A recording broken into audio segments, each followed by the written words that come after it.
You are listening to This is Oklahoma, hosted by Mike Hearn, telling stories of Oklahomans and those that have made it their home. This podcast is presented by the Oklahoma Hall of Fame, telling Oklahoma stories through its people since 1927. Follow them online at oklahomahof.com and definitely on Instagram at oklahomahof. Let's get into today's episode. What's up, guys? Welcome back to another episode of This is Oklahoma. Mike Hearn here, your host, back with another episode, coming to you from Oklahoma City to talk to you a little bit about some modeling, some world travel, some farming stuff, which you probably didn't think modeling and farming go together, but my guess is pretty good at both. I say that. She'd possibly be pretty good at both, but her husband's not here to say that she's not. So she'll get away with saying she's good at both. But on the podcast today with me is Allie, Ayers, Lindsey to talk about, modeling, traveling, and just Oklahoma life. I mean, it seems like you are kind of like a pretty normal Oklahoma girl, right? I think so. Right? Yeah, I think so. Growing up, you're a pretty normal Oklahoma girl. Definitely. I mean, I feel very normal Oklahoma. I'm living on a farm again, so more now than ever, maybe. Yeah. Tell me about the farming thing. How does that happen? How did I get into it? How do you grow up in a rural community and then farming's in your just culture and nature as growing up? Sort of. So, I grew up in Snyder, Oklahoma, so just over 1,000 people, really small. And Grandpa always farmed and had cattle, and Dad did too. But it wasn't so, we were always at the farm, but I never was as involved as I am now being married to a farmer. So grew up there, ran around. We'll talk about all the traveling and places that I lived. And then during COVID, I came back and my girlfriend from high school was like, hey, come see me. And I went up and saw her. And there was this cute blonde farmer boy in the corner. And I was like, hey. And we just never left each other alone. We ran off and got married like 8 months later. And now I am a farmer's wife living on a farm and adapting to actually having to be hands-on in the process. And up at 4 o'clock in the morning and doing all of the stuff. And, thank God I don't have to do all of the... Right. I'm like a soft farmer, Okay. Like I joke that I'm the secretary of harvest. Like the boys actually, and Cheryl, mother-in-law, they all have to actually go out, service the equipment, prep everything. They're doing the long hours. We just finished the hell season of farming they did. I get to show up at after breakfast with my coffee, and I weigh the trucks and I make sure everything's going to the appropriate grain bin. So I get to add everything up and delegate where things go. So I don't have to do. It would be cheating to say that I'm really elbows deep. But you are in farming, which is kind of cool considering, like you said, growing up in Snyder and being around family and I'm sure there's that. Your family's probably pretty proud that you're still in farming. Oh, whereas seeing if they scrolled your Instagram, they'd be like, she does not live on a farm. She's got to be in LA somewhere, right, or wherever. It's not. But that must be really cool that you kind of have that two lives, right? Yeah. Totally different. I think it's the balance that I had to have to be able to do everything well, to scratch all the itches that I needed. I love my job. I love getting to travel. If I'm still too long, I get really antsy, but I love getting to come home and really be still and calm and on the farm. Yeah.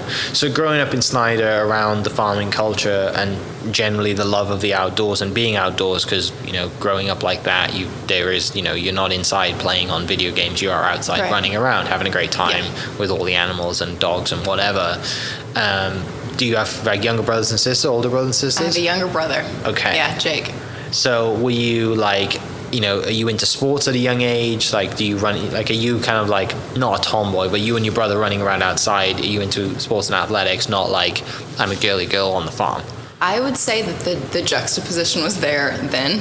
Even I loved gathering tadpoles and raising frogs in the downstairs clawfoot bathtub, and I loved mud pie, think outside dirty. We loved it, and me and Jake were always in that. But I also was wearing my tutu and my glitter, the whole thing was always there. I think that everybody is just really who they are from the beginning, and I definitely was that. Does Mum have you in pageants from as soon as you could walk, or Mom, no? Well, no, I appreciate this. She never let me do child pageants, but I begged. She was Miss Oklahoma made of cotton, 1989. Hair was as big as you would have hoped. Sleeves were bigger than you have wanted. And she, did this whole thing. And so I grew up running around in her crown. And so I was dying to be in a pageant from like young. And she wouldn't let me do it until I was old enough to be in a teen pageant. And that's actually how I got scouted for modeling. I was in the Miss Oklahoma USA. And got swooped up. So that's I like that she didn't have you like me too. She's like, you're gonna live the life that I never had, and like dragging you to all these like random small town pageant shows, and you're on stage like she balanced like out a puppet. really well. Oh, thank goodness. No, she knew.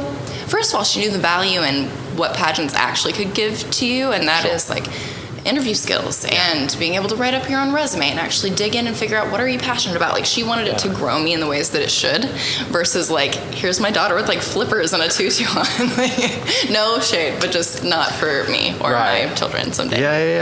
So in Snyder, how long do you stay in Snyder for? You in high school? I graduated high school and then left, went to OSU for a year, and then transferred to Southwestern in Weatherford, and loved both college experiences, but I really, really, really loved being at SWASU. Are you playing any sports at high school? Because for people that's listening and not watching, Allie, you're very tall, right? So being tall, like basketball is obviously number one sport, right? Or volleyball? Both. Okay. Both were absolutely necessary. You're not going to be 6 foot in a school that size and not get drug into every sport possible. Yeah. So I loved volleyball. That was the one that I really preferred, but basketball was. There's a video of me the day I'm born, and my dad like stretching my hands out. He's like, she's gonna be able to palm a basketball. Like, look how big her hands are. Yeah. And so I was just predetermined that I would be a basketball player, and I loved that too. I loved my team. We were state champs, Oklahoma State champs in 2011. Go Cyclones! So basketball, volleyball, and then I was so burnt out of sports that I chose not to do that in college. I just wanted to be a student. So graduating from high school, thinking I'm going to Oklahoma State, like most small town agriculture families do. What was the kind of, what was the plan going to Oklahoma State? Did you kind of have an idea of what you wanted to do? So speaking of getting scouted for modeling, that was my senior year during basketball season. And Heather was like, hey, come model. And I was like, honestly, I'm busy, like, state's coming up. I'll call you soon. Yeah. And so I called her that summer after I got bored. I was so used to having, like, stacked summers because, they're stacked. Between sports and everything. Yeah. And so I was so, like, what do I do with my hands after I graduated? And so I called her and I was like, hey, I do want to do this modeling thing. But simultaneously planning for college. And so I was like dabbling in that, but also I was working on my speech path degree, and then I switched over to occupational therapy and health sciences at SWASU.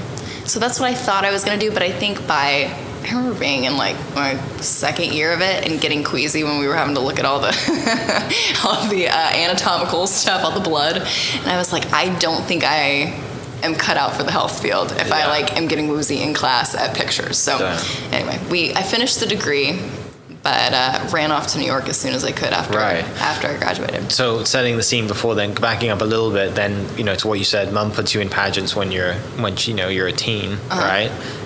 And obviously you just kind of take to water like a duck, or however that phrase is. I'm terrible at phrases. You're a natural. Did you just fall in love with it? I fell in love with, I love competition. Okay. I fell in love with having like a specific goal to hone in all these skills for. I don't think I ever pageants weren't where I really excelled though. I wanted to do the America system, and I didn't have enough of a talent really to do that for on stage. So I had to figure like out, bouncing a basketball in your nose or whatever, spinning on your fingers, not good enough. Yeah, I was like, I don't think like spiking a volleyball is gonna do so much for them on stage. I'm not an opera singer, so I really think I like had a blast with pageants, but I knew that wasn't where I was gonna excel. I just loved the community, loved the competition, and so I think that's why modeling fit in better. You don't have to sing or dance or perform in those ways. So yeah, and that's probably why like you love sports too, right? Is the competition Yeah. side of things, and having a younger brother, not wanting him to beat you at anything. You know, Correct. like just competition is great in all aspects, but you know when you compete and you know people are getting crowns, right? Like kids are getting crowns, you're just like, I want that crown now. Yeah. Like, how do I figure this out? And absolutely, I needed that sparkly thing. On did my you head. have any doubts thinking I've got to have a talent? Like, Did I have doubts about my talent? no, like, yeah, like, oh, my talent's not good enough. I need to go and learn to like tap or whatever, singing or whatever the others do. Absolutely. Yeah. I'm telling you that it was not my strong suit.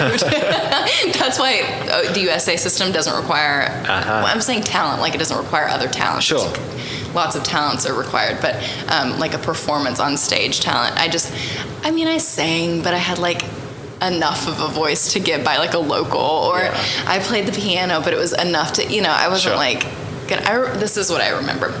I finally won Miss Altus, and it was like the local one that I grew up going to, and like putting on my pantyhose and like going every winter, and I loved it. That was stars in my eyes. And so I finally won that pageant.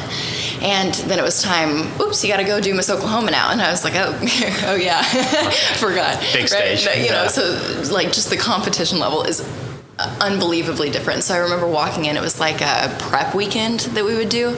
And so you basically just go up and hone in your talent. You like do it for the first time in front of all the other girls. Mm-hmm. And I'm like having a great time, flipping my hair. I'm so ready to be here. And I open these doors and Sarah Klein is up there. She is, do you know who Sarah Klein is? Okay. She was previously won it, right? Yes, yes.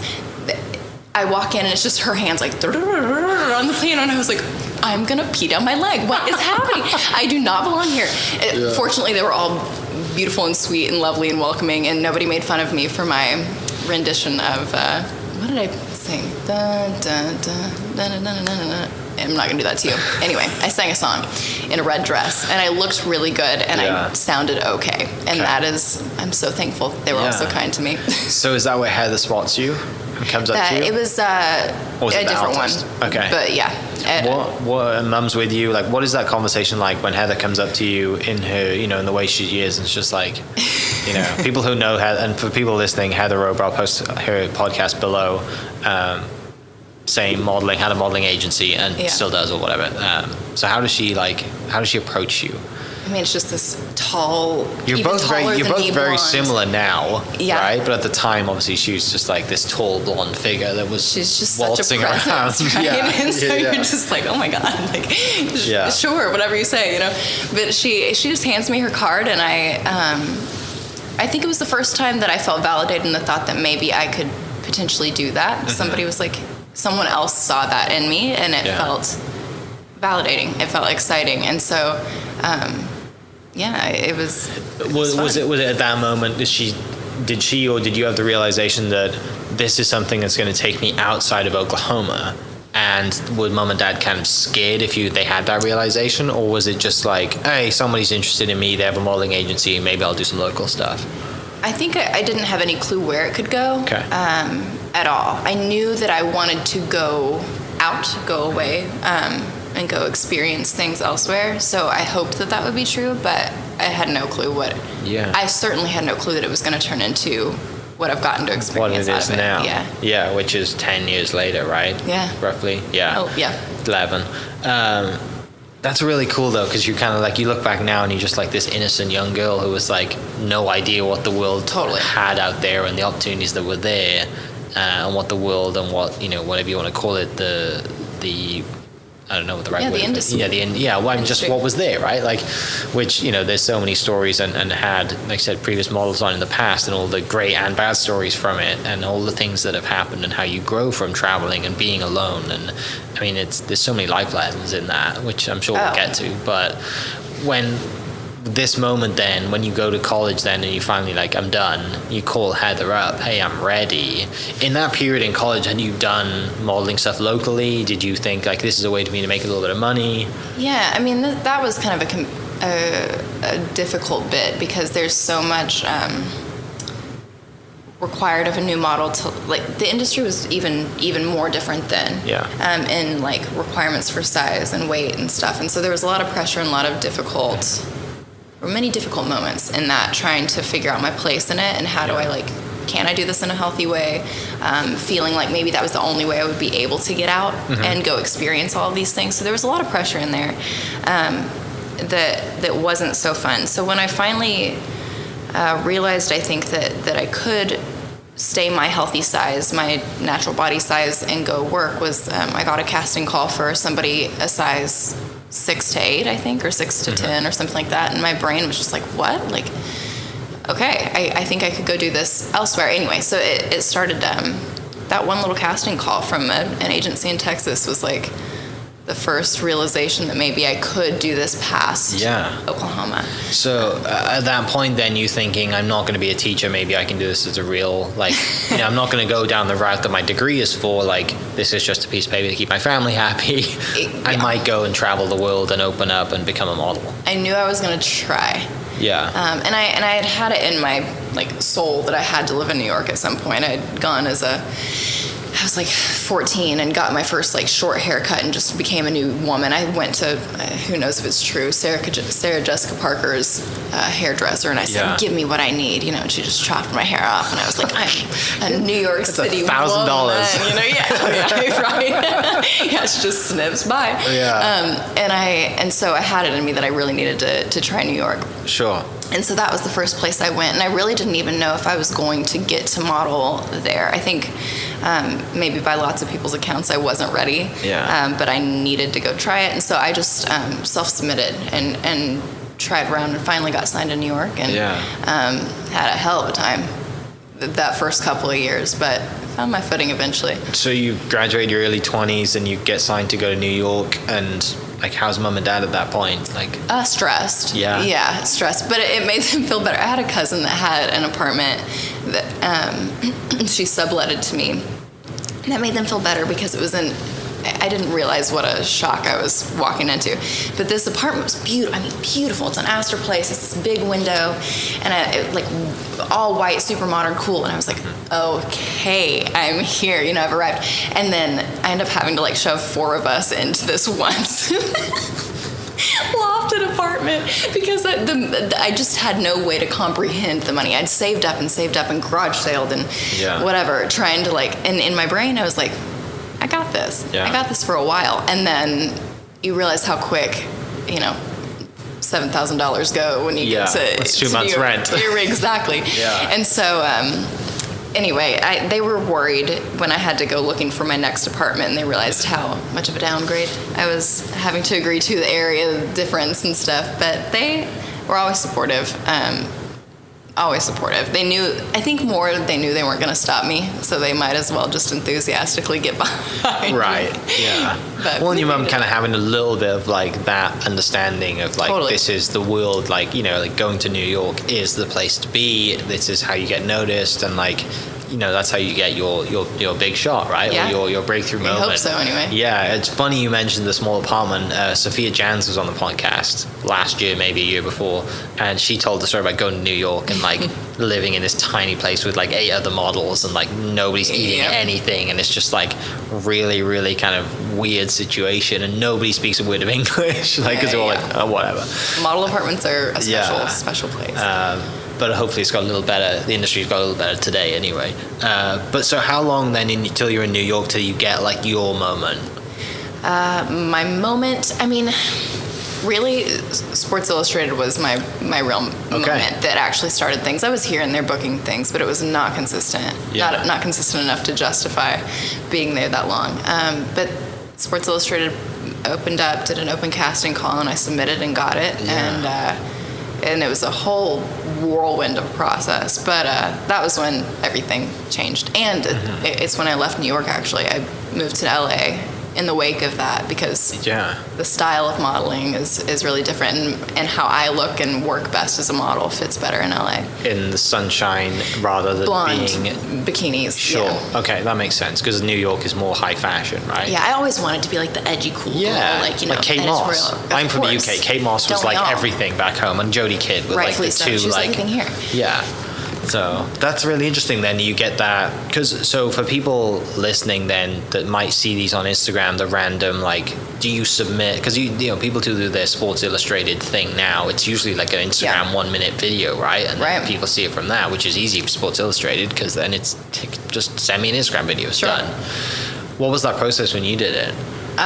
Very different than more recently. The first year, it was the first year they had ever tried this, so we really got the full treatment. It was fun. They really just said, if you can get our attention on social, we'll see ya. And I can't believe I did, but I did. They DM'd me, said, hey, we liked your video. Here's the first round kind of thing. Yeah. So I went out, spent $100 on this leather dress that I was like, or leather skirt, and I was just like, couldn't believe that I'd put 3 digits down on a piece of clothing at the time. I was just like, oh my God. And I show up, I take the train to Brooklyn, just nervous out of my mind. And I show up at this casting and got to sit down that day with MJ, the editor, and with their whole team, and must have done okay because they called me back. They narrowed it down to like 30 girls, and then again to 12 or 15. They brought that narrowed down to Miami Swim Week, and so we got to walk in the show, and that was also a blast. Got my first like real red carpet experience, and then they did a big surprise reveal FaceTime call. Basically, my best friend Marley, the one who also she's been here through all the things that set me up with Dusty. She like pretended that somebody else was calling. She was like, I think this is for you. And then it was MJ, and she was like, surprise, you're going to be in the magazine. You're going to come shoot in Belize. And so it was just so much fun. Yeah. So fun. Going through those rounds as that process, like, are you just kind of walking? Like, what is that process to get you through those rounds? What do they have you do? First round is just show up and do an interview, and really they're watching you the whole time. Can you speak? Can you be an ambassador for the brand? Are you enthusiastic and happy and whatever?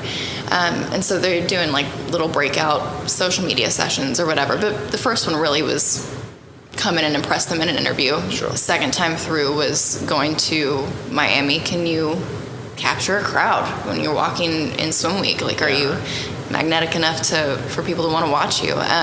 And then I guess after that, it must have just been all the things combined. And it's a lot of a story.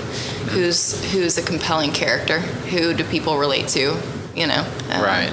Yeah. Is she a normal person and not someone they can relate to? Is the right way to put it, right? Yeah. Is there not someone that's like, I'm never going to be like that person, right? Like this God figure or whatever. Well, that's the brand. Unrealistic. That's the brand even more. All the time is giving real women, real people to look at and aspire to. Yeah. What was that like? I mean, jumping on a plane to go to Miami feeling? Like, that's probably the first big trip paid gig, right? It was my first class experience, and I remember just being like, wow, I'm never going back. I have arrived. It was awesome. Champagne? I was just thing. Like, as all the people walked to the back, like, goodbye. Hot towel, everything, I will take another glass. It was the whole thing was just, it feels more normal now looking back than it did at the time, because at the time it was like, I'm failing really. I was not succeeding in the modeling world, not even close to the way that I had hoped, dreamed, and it was feeling about like, okay, maybe need to go use that degree. Yeah. And this happened like a slap on the face. It was just all at once, and it was all, they really did roll out the carpet for us. It was Good Morning America interviews. It was like full press tours, and so it was just like buzzy and exciting and everything that I had hoped to feel. I really had dreamt of feeling those feelings, and I didn't quite know how they were going to come out. And it felt really like a big check off of my to-do list. This is the reason I got into modeling, was to do this, was to travel around, be a part of something bigger than Oklahoma, and really put Oklahoma on the map and represent Oklahoma, but also this is my profession, I'm really good at it, but in a way that's kind of like impactful, right? Yeah. Not like just mindlessly walking down, the runway in some piece of clothing that's, everyone there's a bad side to the fashion industry. Absolutely. Right? It's not that. It's because they gave us a platform they really encouraged us to speak on things that matter to us, and they gave us the platforms to do so. So it really gave me a space to help improve the industry. I'm seeing my own, because of women like me in this sphere, and me also getting to it seems silly to say like breaking a mold at such an average like female size, but it really has opened doors. It is more normal to start seeing quote unquote mid-size women working, you know. So they really opened up a door for a lot of types of women, but I got to fit in that box of the kind of mid-sized space, and I'm getting to work more because I got to open those doors, you know. Right. It's a really cool thing to have gotten to be a part of, and it's wonderful that they let us speak like that, use our voices that much. And so for the big issue, the big shoot, you guys go to Belize. Yeah. Tell me about that. Are you there a week? Like, what's the whole process? There was it was Mahogany Bay Village. It was a brand new, like on its own little section of an island space that they had opened up, like perfectly decorated. Every space was just so beautiful. And they brought us in and took us, we all got our own pretty little suites, and they took us on we swam with sharks, we got massages, we ate the sushi and rolled the sushi, and we did, so we just got to play all the days that really playing was getting content for all of the sponsors involved, but we got to play and run around, and except for the one day that we had to shoot, we just got to kind of be on vacation. Yeah. It was great. How many, was it, so 12 of you? 12 We girls? had 6 of us got to actually shoot for the magazine. Okay. And during that, like, just the whole, so you're all there together, is it the whole week and hanging out and just having a great time, and you get to meet these, did you know anybody else at the time that was on there? We really got pretty tight through the process because we were there from the very start, seeing each other post to that first interview process, whatever. So we all bonded pretty well. It was a cool group, and another Oklahoma girl was Olivia Jordan. You should have her on. Yeah, didn't she just have a baby? She moved back. Yes, she did. She's now in Tulsa, right? She's living in Tulsa. Definitely. But she was in that with me, and they kept like pairing up like the Oklahoma girls, you know. Yeah. We were what are the odds of you two getting together in that? Like, that's crazy. I know. Well, and I wasn't even in her like interview group in that first time through, so we didn't really get to know each other until And you guys are like both tall, blonde. We look like we're cut from a similar... Very the same. Yeah. It's funny you mention it, because I recognize her, because I always kind of like search whoever has the biggest followings in Oklahoma, right? And it was the time I found her, she was a couple of years ago, I don't think she had the baby yet, and she was in the process of moving back to Tulsa. I was like, oh, that's kind of cool. Like, maybe when you're done with the baby and like you have time, like we'd love to, interview or whatever. She's wonderful. So this you kind of have these 6 new friends or 5 new friends, right? You're kind of like a mega girl band together, like having a great time in traveling to Belize. Yeah. Where does it go from there? Is that it? Is that the gig? That's like. I mean, that was the goal, right? Yeah. Was to get to be in the magazine. Mm-hmm. And so after that, I mean, you try to ride the wave, use it, and so that's what I did for my career. I used that momentum. I got signed in LA. The opportunities that came were just really... It opens all the doors that really you've different. Made to... Yeah. And so I used that to grow my career. Because of then getting the Sports Illustrated, does somebody suggest that you should move to LA? Because like a mentor in the industry is like, hey, this is where you thrive best, on the beach in a bikini, that rather than down a runway in high fashion. Yeah. Does someone suggest it, or do you think, no, I should probably go there? No, it was suggested to me. It was so my mother agent at the time and now was new to me then, and she was like, all right, girl, we need to grab this and run with it. Yeah. You don't get this opportunity. This is the golden ticket at the Willy Wonka factory. Like, let's go. And so she was like, this is what we need to do. And she has rocked my world as far as managing my career. And so shout out to Trudy. She suggested it and helped me get all of the meetings set up and get reestablished there. So it was definitely a suggestion. I don't think I had an understanding of. I'm big in. I do model coaching too. Just so I feel like I get off on these coaching tangents, but it's one that I drive home a lot with the girls that I'm mentoring, is knowing your type. I fought my type for a long time. Like I said, I wanted to be like that edgy New York girl because I thought it was so cool, and it is cool. It's wonderful. I'm not gonna be her. I am bubbly and blonde, and I fit in a different category. And so I think that's what Trudy was so early on, so heavy on, and so important, pushing toward me. So importantly was like, you are not you're not in your lane, and if you get there, you'll excel. Right. And she was right. Yeah, that's one thing that, you talk about the edgy New York girl. Sophia was that, right? Sophia, Absolutely. they renamed her, gave her a new name, Yes. and did this whole. It was, she told the whole story, and I was like, they literally turned you into somebody. Yeah. Like, you had the skills, and then they were like, this is who you're gonna be. Yeah. Which is, but that's what they want, right? And like you said, you find your lane, and then you fall in love with that, and you excel at it, and because of this opportunity with the Sports Illustrated stuff, like that's the stuff you're gonna go do. Yeah. Compared to moving to New York, how was the move to LA? I think I had automatically, just by living in New York, had been like, LA. Like, you have to kind of resent it for some reason. You don't even know why you do. You just do. And so I was like, oh God, I don't know about this. But I moved, and right away I was like, I think my serotonin levels are higher. Like, look at me seeing a tree sometimes. This is cool. Eating better. Like, the things that you go do in New York, I love. I haven't seen a rat in 6 months. That's great. Yeah, I think it's just an easier place to live. Yeah. And so I was really hesitant at first, but it actually turned out to be a way more sustainable place for me personally to live. But leaving New York, New York was just, it was a tough place to live. You had to work really hard to live there, especially having grown up in a rural area, being so used to being outside all the time. I didn't realize how much I was missing not being in that. So. Well, at this time then, when you're traveling along, like modeling now is your career and like it's legit and you're never going back to whatever your degree was in, like you're just really happy, you're not going to go back to, speech pathology and occupational therapy, like that's far gone. During this time, like, what are the memories you have when you come back home?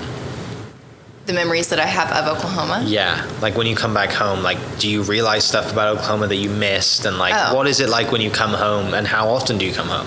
I was home, as regularly as I could afford a plane ticket. Yeah. But I think, I don't know, I think I've got a really tight-knit group from high school and really from college. And I just always was so excited to see my people. I think it's really a skill to learn moving to a new place and figuring out how to make a core group of friends. I don't love having a bajillion people that I feel like I have to catch up with all the time. I invest in just a few. And so that's hard to find really, really tight-knit humans in a new place. And so I think I just really relished being back with my core people. Yeah. Getting to see my family. I just have so many good ones here in Oklahoma, and so I was just always really excited to be back. And then there would be those moments of like, this really is a small town, isn't it? Like, realizations. But mostly it was just excited, happy. Yeah. So in this timeline, then, when does your own business start? Right? When does that happen?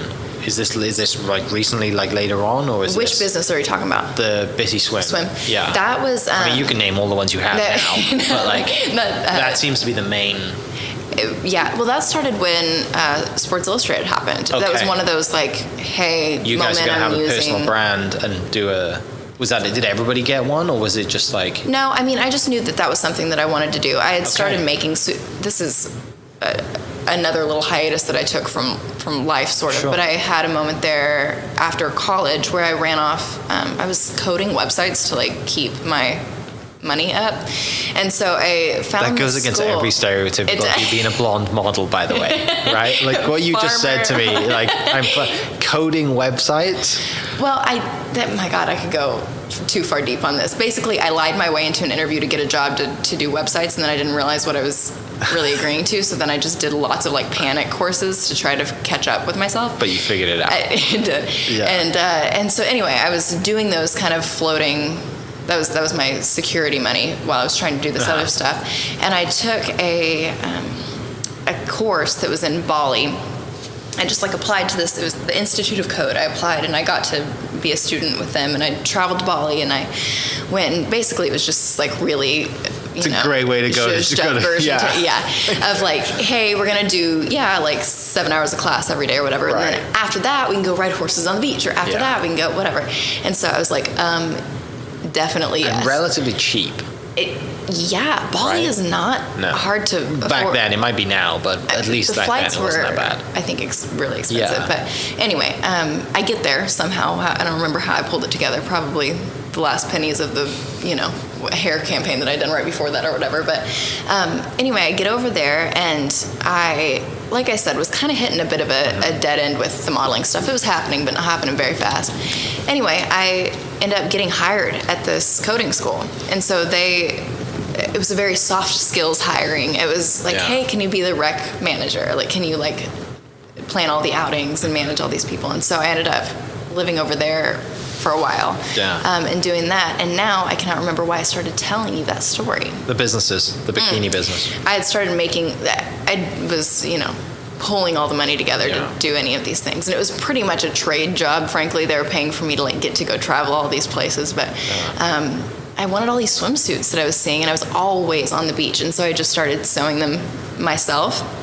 I just bought a Singer heavy duty and started sewing swimsuits, which is incredibly frustrating. I wanted to throw it out of the window many times. But I liked it, and I started making them for friends, and then more people wanted the suits. And so I was like, okay, when SI happened, I was like, we should probably use this. And so I started Bissy, just from all those passions smashed together, Yeah. Where does the name come from? My middle name is Elizabeth. I couldn't say it as a kid. Bissy was my name, self-allotted nickname, and I refused to respond as anything other than Allie Bissy or Bissy. That was all I would respond to. So, nickname. That's great. I love that. I always love a name that's it's relatable, right? And it's something that's personal. It's not just someone suggested this name, so I chose it. Some SI marketing person's like, you should call it this. This is hitting all the Google ticks or whatever. You should hit it this. But so then, because you had that story and you had that previous passion and that skill to build, bikinis, then they just, like I said, here's your opportunity, go with it. Right. Yeah, it just felt like a marrying of what I'd learned with websites and with swimsuits and with modeling, and I just smushed it all together.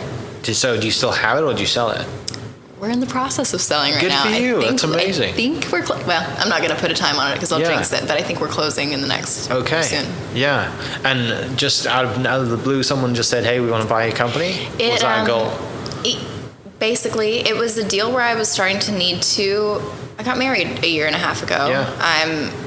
I've moved back to Oklahoma. I had a moment where I needed to look at all the things that were occupying my time and making me get up early, go to sleep late, and run like crazy in between. And I was like, what do I really actually want to be doing every day? And farming. And it's farming. Duh. Yeah. No, but I had to realize that I can't be. I have regular stress over I can't be doing all of the things at once, and I love that about myself because it's a lust for life that I'm thankful for. But I also want to be present with my husband. I want to be able to go stress-free to the lake with my mom this past weekend and get to breathe and enjoy and not be the person running out and needing to take Zoom calls constantly. And so it was just a reevaluation of how I wanted my life to look. And my business partner Cassidy is from Oklahoma also, and she is hitting a stride in her career, and it was just we both wanted to focus on different things. So that's awesome. Well, fingers crossed. I hope it all goes well. Hopefully by the time that this has gone out, you closed and life's all good. You mentioned other businesses. What else do you have going on? Well, you said coaching. Model coaching. Okay. Yeah, that's it. Yeah. Is that something that just kind of is a natural phase to just, if you get out of, or if modeling slows down and you decide to, like I said, you come to a realization that, you want to spend more time with your husband, maybe you start a family, who knows, then you can do the coaching thing and take the seat back on the actual flying around the country doing shoots. Yeah, you can do it from home. Yeah. That's attractive. And also I just love to teach and to share, to mentor, I guess. There were so many parts of this career that I wish I had a mentor for that really was invested and willing to be upfront with me or be just help me navigate it better. And so I want to share that with new models and existing models. It helps at any point to sit down with somebody who's in your same wheelhouse and say okay, what could I be doing? What are you doing that's working? Or just someone to bounce ideas off of. So it came out of that. It's Models on Set is the company that I work with. And right now we're just doing like intensive days where girls get to come in, they get their digitals, they get a photo shoot where they can start their book, and we do walking lessons, which is not what I do, but somebody else does, thank goodness. Yeah. And just encourage them, get them excited, and then at the end we submit them to appropriate agencies for their look, and they get their first exposure to agencies. Yeah. So it's like an intensive course that lets them them get exposed and get some experience and have a lot of fun. We dance a lot and play a lot, and it's really because like the odds are that like they're gonna have a career like you have, and like, you know, or career in general, like, are very slim, right? Because like just and I think the way that a previous mold guest suggested it was that, you know, it took her a lot to get over the fact that she didn't get picked, and it's not because she didn't look great, it's because she didn't have the look they were looking for. And that was like the mind switch that kind of turned her over and was like, okay, like you shouldn't be depressed because it's not your fault. Well, and that's such an automatic thing, especially for a teenage girl to go to, it's my fault, my body's wrong, my face is wrong, my hair color is wrong, what do I, you know, something is wrong with me, versus realizing that you have to stick to one, and that one has to be actually who you are. Right. And then when you can emulate that confidence and that, you know, strength, then they'll hire you for the appropriate roles. That it took me forever to realize that, but I'm thankful to get to talk to these 16, 17-year-olds that are in that like frantic brain space that I was in, and go, no, actually, you just like this would be perfect for these roles, and if you change to this other thing, you're going to be bouncing around for the rest of your life. It's not going to work. So it's really that the whole model coaching, it's helping them get exposure and prep and learning the actual skill that is modeling and modeling well. But it's mostly those things. It's emotional support. It is mental support. It's like helping them realize how to stay sane. To that point, like, I think it's probably more because of social media and everybody seeing what, like, quote, looks perfect, filtered or whatever, is doing more damage than it would have 10, 15 years ago, you know, when maybe you were getting into it. And now, because you're around it and you can give these lessons back, you're helping them out, not just like get over the fact that, hey, you didn't get picked, but just in a general, like, let's get you through life. You know, like, it doesn't matter if you don't get on stage. Like, who are you as a person? And like, who are you within yourself when you're alone with your thoughts and you're not taking 10 selfies before you post the right one? Like, who cares? So that's one thing we notice when we get older, right? No one cares.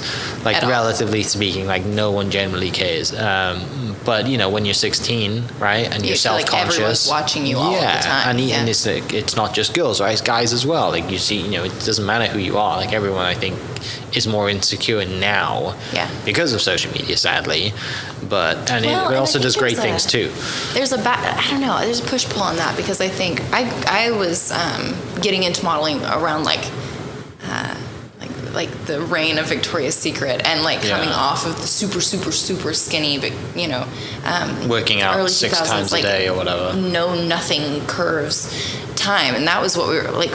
We were watching Paris Hilton, like, that is who we were looking at for like body types, and, you know, and so I think there was an incredible pressure to feel like you needed to look like that, but we didn't have the faux transparency that we have now, because now there's like, oh, look, I don't have any makeup on, but they're filtered to the gods, and they, you know, and so it's just, I think they're both tough in their own ways, and that's why it's so important to like have these actual unfiltered conversations and help navigate through the ridiculously difficult time that being a young female or male is.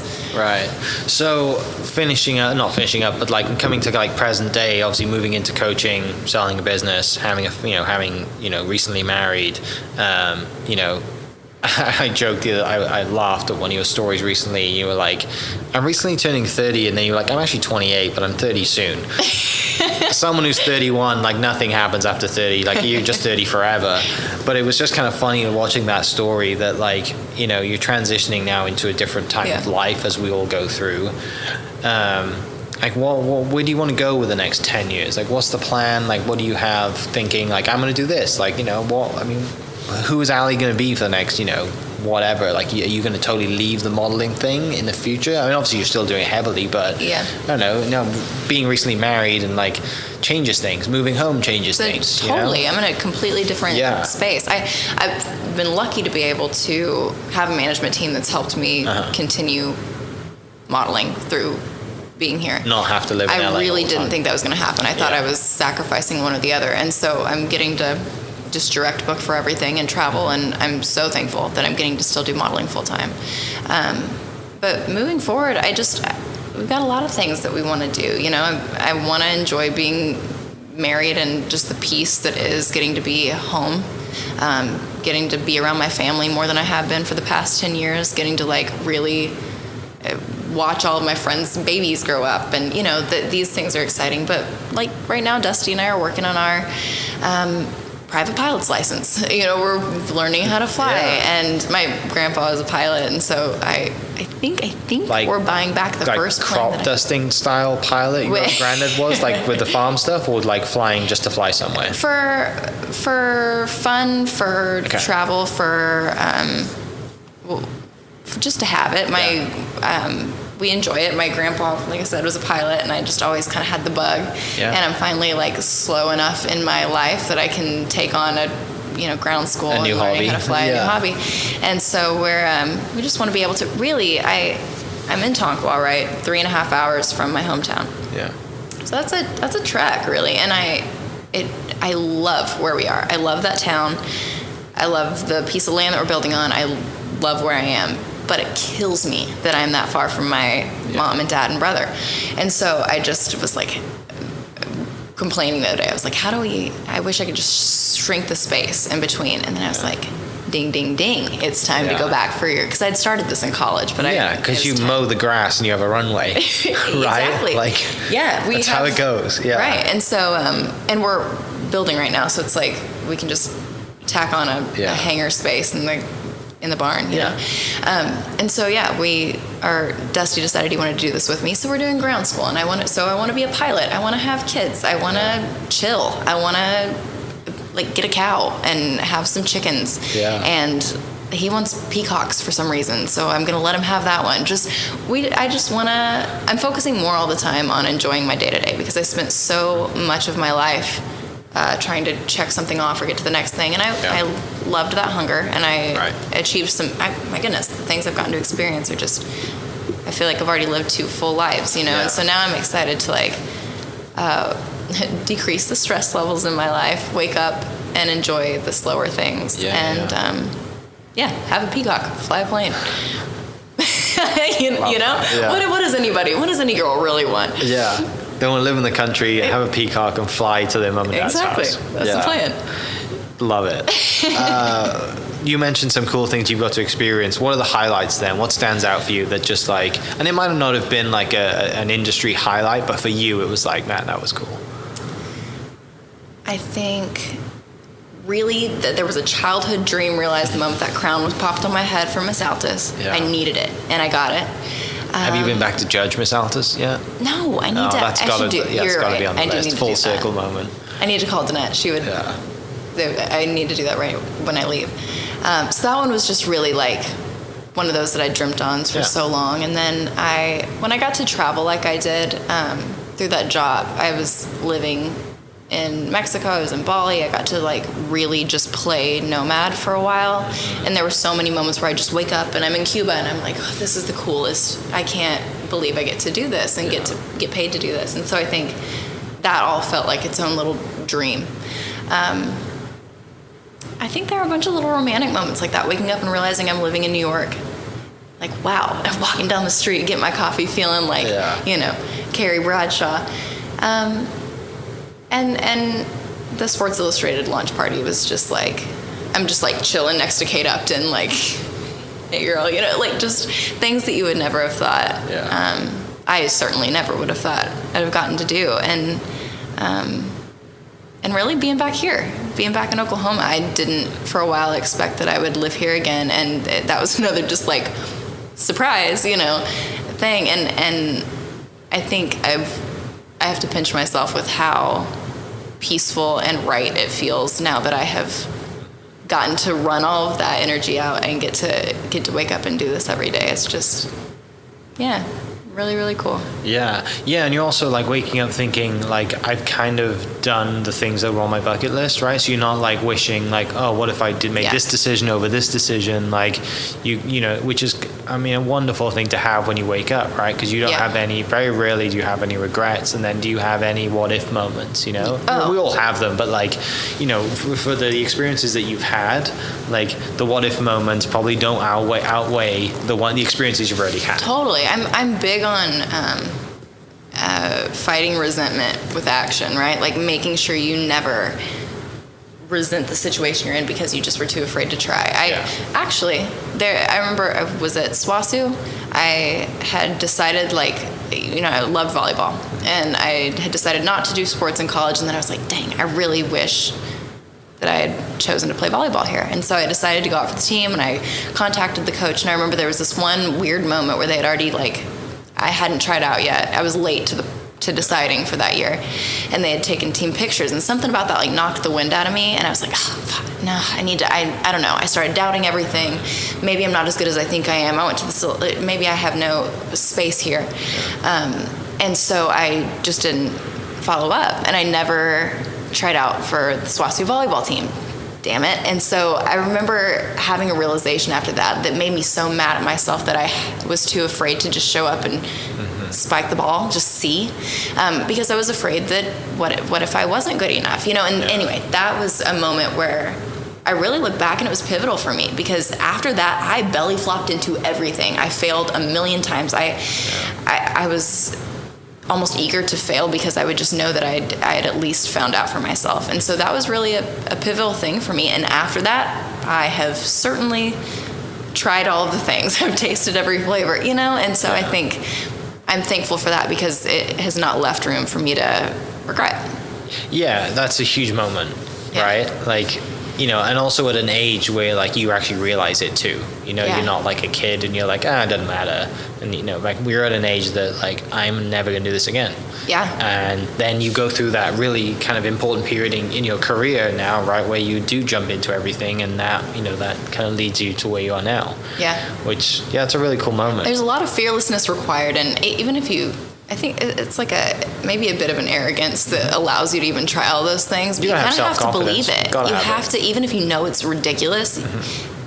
Maybe you'll be in Sports Illustrated. Who knows? I would have not ever thought, you know. And I just had the guts to try it, and surprise, surprise. Yeah, like you go back to that moment your dad's like, she can palm a basketball, right? And like she's on the front, you know, or she's in Sports Illustrated. Yeah. Like, you know, and you kind of joke about earlier, you know, about, you know, your mum being Miss Oklahoma made of cotton. Like all of these things come together, and like now it makes sense. But like when you've just been born, it's like, I don't care what she does.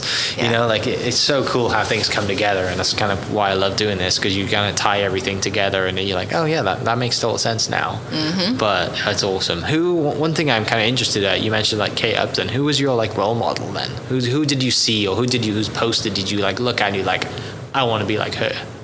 Mila DeBasio is a girl. I would say Kate is like the one that everybody's like, wow, you know, everybody had the poster. Did you fangirl? Did you have like the whole like take a picture with me like you're Kate Upton? I definitely got a picture with your But I acted right, you know. I knew how to. I think I had a moment before I was like, okay, you're gonna see like some really cool people. Let's just breathe, you know. And of course, like after that, you end up having all these hilarious like celebrity encounters that, you know. But Mila, I really was drawn to because she had such an authenticity about her, and she was my size. And she was the first person that I had seen in the magazine that was my size at the time, and that I just was like, there's nothing cheesy about her. She is her all the way through, and she was kind of a guiding light for me through the whole process, because it's really easy to get like, people go all kinds of different ways when they're given the spotlight, and she handled it so beautifully, and so she was always somebody that I looked up to. Awesome. Yeah. Finishing up then, like who do you see now? Like, do you have kind of like, do you see a bit of yourself in any of your clients as a coach? Yeah. And like, how is that dynamic? Trying to guide them? Yeah, because that's difficult, right?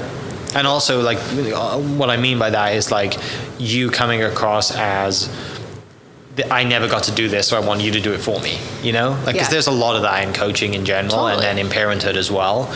But it's kind of fun to be in the coaching side and be like, I was like you. This is how I did it. This is how I think you should do it. I'm thankful because I get to really handpick these students, and so I resonate with all of them. I feel like I connect in a really deep way with every single girl that I mentor. I think it's hard mostly to not want to like shield them. I just want to be like, you are beautiful, like you are, like it's okay, like you're gonna get criticisms literally every day. Your job is to get told no, like every day. And so I think preparing them for that at such a delicate age is the most challenging thing, and maybe where I'm like most passionate. And just helping them like stay in line with their eating habits and with their, there is so much to balance with a ton of pressure. So I think that is the most difficult, but like I think important thing.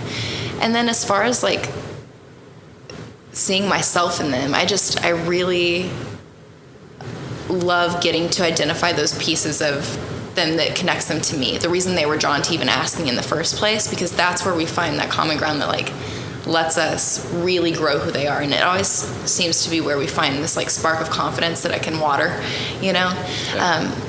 but yeah, it's a challenging, weird thing, but it is so fun.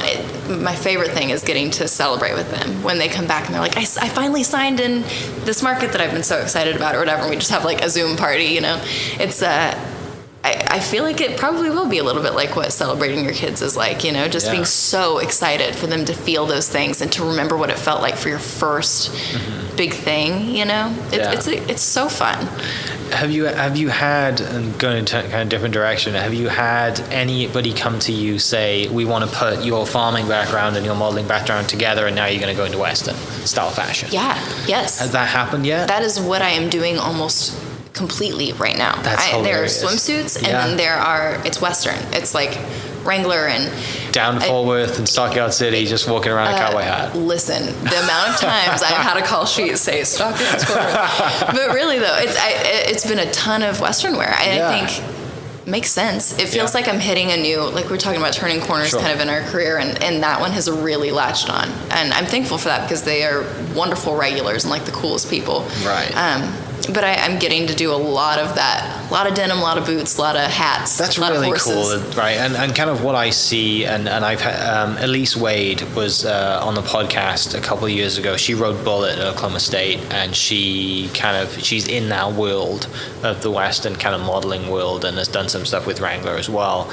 And she ends up moving down to Fort Worth, but she's kind of on the media side of like the hosting, like the Bull stuff. Oh, cool. Like she's in the media TV side of it, but does some modeling stuff on the side. But like all her friends are obviously in modeling as well, so I kind of follow her and get to see her, do her thing there, which is kind of interesting because it's totally different to the I'm on a beach in a bikini world, right? Like, and it seems like the age range in the Western fashion world is a little older, and it's like that farmer's wife demographic, which is now what you're going into, which is really cool to kind of put those two together. Well, I'm really thankful for that because not only is it like, it is not work when you get to show up and you get to ride a horse and like walk through a field. Are you joking? Like it's just anything that lets me be outside the whole time while I'm working is just like the best day, and I have to pinch myself. It's one of those moments, but I'm thankful for a path through this career where I'm still getting to do this as my day job, and it's following my age. I was told when I started this that I would be done by now,